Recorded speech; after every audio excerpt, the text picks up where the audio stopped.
You were never taught how money really works. You just absorbed what you heard growing up. Things your parents said, your teachers repeated, and society reinforced. And now, without realizing it, those early beliefs are shaping your entire financial reality. Think about it. You work hard. You try your best. Yet, month after month, you still feel like you're running in circles. You make money, but it never seems to be enough. You get a raise, but somehow your lifestyle still feels tight. Why? Because what's holding you back isn't your job, or your boss, or even the economy. It's the toxic money beliefs you learned as a kid, the ones that now quietly control every decision you make. Let's talk about them. Let's expose them one by one. Because until you change your mindset, your bank account will never change. The first belief: money is the root of all evil. Maybe you heard this growing up in church, or from your parents when they saw a rich person behaving arrogantly. You started to believe that money corrupts people, that being rich means being greedy, selfish, or even sinful. And what happened? Every time you started to make more money, you felt guilty. You told yourself, I don't want to become like those rich people. So you stayed small, comfortable, and safe, but also stuck. The truth is, money isn't evil. Money is neutral. It simply amplifies who you already are. If you're kind, money gives you more ways to be kind. If you're greedy, money gives you more power to be greedy. It's not the money that's the problem. It's the person holding it.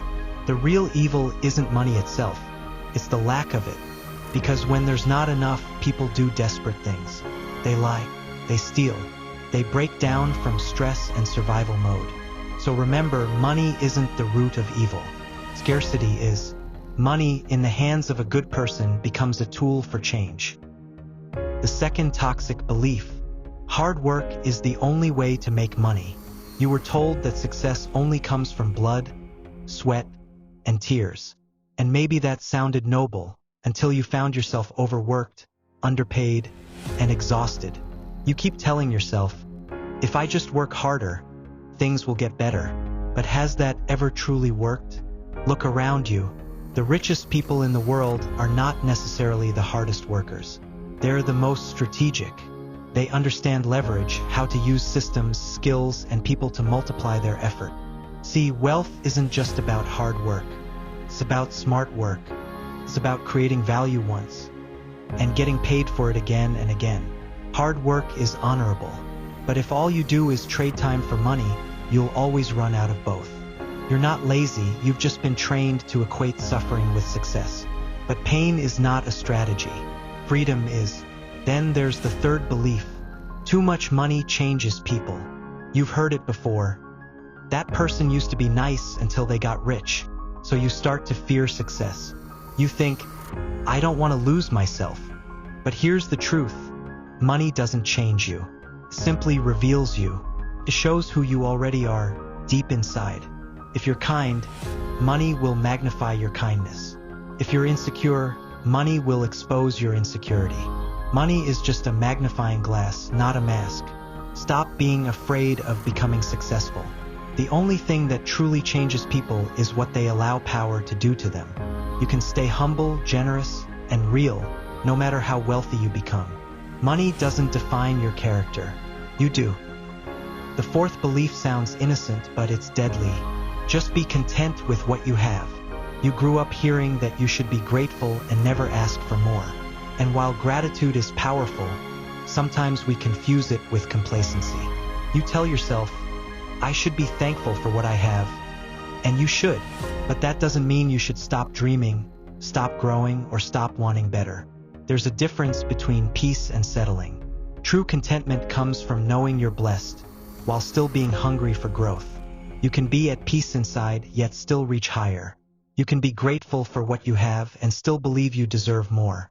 Don't let contentment become an excuse for inaction. Next, we have the belief that says, the rich get richer and the poor get poorer. You hear it everywhere, like it's some law of the universe.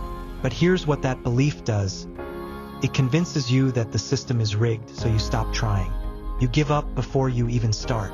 The truth is, the rich keep getting richer because they understand how money works. They learn how to manage, invest, and multiply it, while most people are never taught any of that. is not luck. It's literacy. It's not privilege. It's knowledge applied consistently. The moment you stop blaming and start learning, the game changes. Money follows understanding. Don't envy the rich. Study them. Then there's the belief. Save for a rainy day. Sounds wise, right? But here's the trap. Many people save not out of strategy but out of fear. They hoard money, afraid to lose it, and that fear blocks growth. Saving is important. Everyone needs an emergency fund, but saving alone won't make you wealthy, because saved money loses value over time due to inflation. What truly builds wealth isn't saving. It's investing. It's creating systems that make your money reproduce. You're not supposed to work for money forever. Your money should eventually work for you. So yes, save, but don't stop there. Plant your money where it can grow. The seventh toxic belief. It's better to give than to receive. You were taught that giving makes you a good person, and that's true.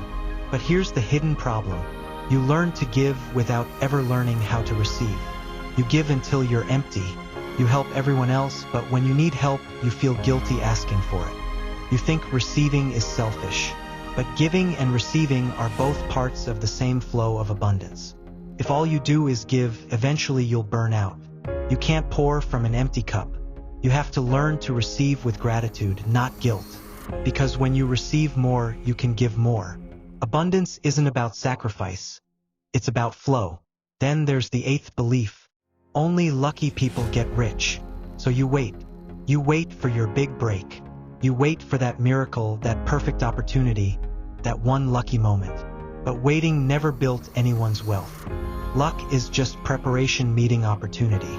The people you call lucky were ready when the chance came. They worked in silence. They learned. They built. They took risks. And when the right moment appeared, they were ready. Stop waiting for luck. Start preparing for opportunity. Because the harder you work on yourself, the luckier you become. The ninth belief is one many adults still hold. Budgeting is suffering. You think budgeting means cutting out everything fun, living cheap, and punishing yourself. So you avoid it. You spend emotionally, then feel guilty later. You look at your account and wonder, where did all my money go? But the truth is, budgeting isn't punishment. It's freedom. It's how you take control. It's how you tell your money where to go, instead of wondering where it went. A budget isn't about restriction. It's about direction. It's your roadmap to peace. Once you start budgeting, you realize it's not that you don't have enough money, it's that your money didn't have enough purpose. And finally, the 10th belief. It's too late to start building wealth. You look at 20-year-olds making millions online, and you feel defeated. You think, I'm behind. I missed my chance. But you didn't, because wealth doesn't have an age limit. Someone older than you started just last year, and they're already changing their life. The difference isn't time, it's action. You're not late. You're just at the part of your story where you finally wake up. And the truth is, once you shift your mindset, progress happens fast. Because money moves at the speed of belief. So stop comparing. Stop doubting. Start building. The best time to start was yesterday, but the second best time is right now. Every financial struggle you face today can be traced back to a belief you were taught as a child. You inherited your parents' fears. You absorbed your community's limitations. But you don't have to pass them on. You can be the one who breaks the cycle. You can rewrite the story. You don't need to work harder, you need to think differently. Because money doesn't change who you are. It amplifies what's already inside you.